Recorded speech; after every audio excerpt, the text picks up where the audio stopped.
Sa dagat ba nasisid ang tunay na kaluwakan? Baka naman sa bundok na puno ng kaalaman. Nasayang ba ang pagod kung maling nakasanayan? Nagising sa sarili di sumabog ang isipan. Sa dagat ba nasisid ang tunay na kaluwakan? Baka naman sa bundok na puno ng kaalaman. Nasayang ba ang pagod kung maling nakasanayan? Nagising sa sarili di sumabog ang isipan. Naglalakad sa madilim na palihim, lumabas ang walang bakal sa pagiging matiin. Nakawala sa layan na parang walang pakilasing. Sa pag-abot ng tama ang nakuha mo ay madilim. Sa gilid ng kalsada naglakad na siyang nabibitin. Sa pagtaas bandera ng La Union ay nasasabik. Sa bawat syudad sa amin lahat sila ay sumasagip. Kapag walang makuha ang utak ko ay naninigit. Minsan pinasok ko ang daanan na mataregli. Nagpasa ng tama kaya nalayo na mabilis. Sa pagsungkit ng malay nakuha ni Jello mabilis. Nakuha ang sariling kalawakan kaya di na umalis. Inaral ang sarili at pagsuri sa pagiging mabait. Natutong makontento kaya wala nang masihigit. Kaya ako magsisilbing apoy sa mundong mapait. At pagsibagan mo habang ikaw ay minamaliit.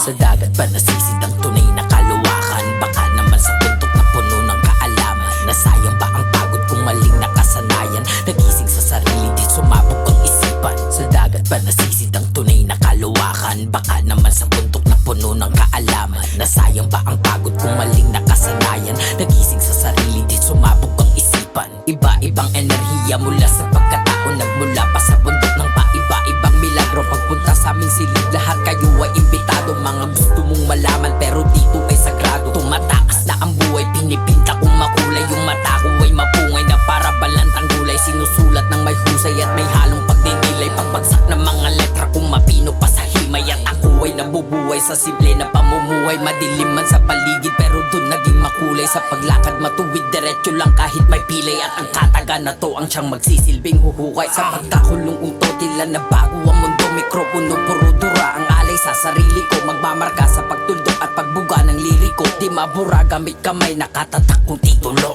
Sa dagat ba nasisid ang tunay na kaluwakan? Baka naman sa bundok na puno ng kaalaman. Nasayang ba ang pagod kung maling nakasanayan? Nagising sa sarili di sumabog ang isipan. Sa dagat ba nasisid ang tunay na kaluwakan? Baka naman sa bundok na puno ng kaalaman. Nasayang ba ang pagod kung maling nakasanayan? Nagising sa sarili di sumabog ang isipan.